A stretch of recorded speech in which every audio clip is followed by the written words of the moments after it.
Nous sommes le mardi 19 janvier 2010 dans les locaux de la FACEF avec Pedro Pellegri. Je suis Maëlle Maugendre et je vais l'interroger dans le cadre d'un recueil de témoignages de militants associatifs espagnols en Île-de-France pour la constitution d'un fonds d'archives audiovisuelles. Alors pour commencer, est-ce que Pedro, vous pourriez nous donner votre nom, prénom, lieu et date de naissance, s'il vous plaît? Pedro Pellegri, Talens, nacido en Tabernes de la Valdigna, provincia de Valencia. À quel âge êtes-vous parti d'Espagne? Je suis parti d'Espagne pour la première fois, et puis pour toujours, puisque je ne suis jamais installé là-bas depuis, à l'âge de 17 ans. Juste à l'âge de 17 ans. Pour quelle raison? Pour quelle raison? Disons qu'à cette époque-là, on partait sur contrat, faire des vendanges, et je suis parti faire des vendanges au sud de la France, avec un contrat d'une durée terminée pour faire des vendanges. Donc c'était en septembre,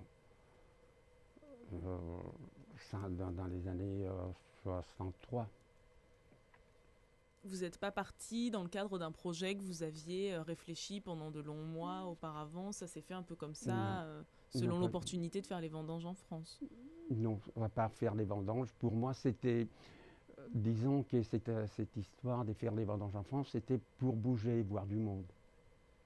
Et sortir un peu, parce que, à part le village et la capitale des Valences, je ne connaissais pas grand-chose. Ni en Espagne, ni nulle part ailleurs. Vous nous parlez depuis tout à l'heure de la maison de Valence. Est-ce que vous pouvez m'en dire un peu plus sur la date de votre engagement dans cette maison, ce pourquoi vous êtes allé vers eux, comment ça s'est passé? Ça s'est passé, comme je vous disais, avec le garçon dont j'ai partagé la première chambre, qui était donc le beau-frère de ma sœur, ou le frère de mon beau-frère. Donc lui faisait déjà partie de cette maison de Valence. Donc il m'attire vers la maison de Valence. Donc on commence à faire quelques activités. Donc je ne participe qu'en tant que licence. Donc je ne participe pas encore au conseil d'administration. Ça n'est que plus tard que je fais partie, dans les années 70, que je fais partie du conseil d'administration. Et par la suite, ça s'est continué, j'ai continué à travailler avec eux jusqu'à nos jours. Donc en passant par tous les éléments de cette association, aussi bien que je puis rentrer comme un élément du conseil d'administration pour aider à tout qui aille. Après, comme je disais, avec cet ami, on monte le groupe folklorique, donc je m'occupe du groupe folklorique. Et puis par la suite, je passe à faire secrétariat, trésorier, etc. pour en finir depuis 2 ans président. Et quel lien vous entretenez avec la FACEF? Ah non, ils sont très bien. Ça gueule souvent, mais enfin. Non, ils sont très très bien. Oui, non, avec la FACEF, on n'a vraiment pas de problème. Qu'est-ce que ça vous apporte de vous être organisé en fédération, justement? Nous a apporté un plus, à nous faire connaître davantage par le monde. Et puis, cette fédération, je trouve que. Et puis, elle avance quand même de plus en plus. Au départ, elle était limitée, très limitée. Je connais le départ de la FACEF. J'ai aidé Gabriel quand il venait chercher des associations. Mais non, ça a toujours été, dès qu'on a adhéré, on a participé aux besoins de la fédération quand elle n'avait pas suffisamment des gens pour travailler, pour les fêtes annuelles, pour les forums, pour des choses comme ça. La Maison Valence a toujours été présente pour la FACEF. Et puis nous le rend bien, je dois dire. Quand on a eu besoin de la FACEF, elle a toujours été là aussi pour faire, quand on n'avait pas, par exemple, le local, on n'avait pas les éléments.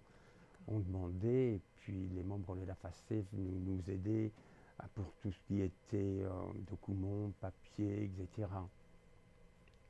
Pour demander les subventions, entre autres.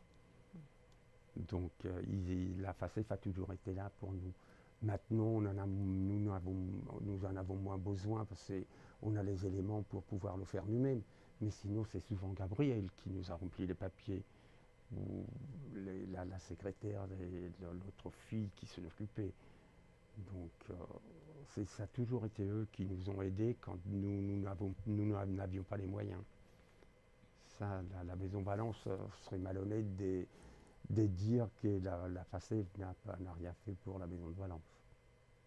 Et je suppose que pour les autres associations, ça a dû être pareil.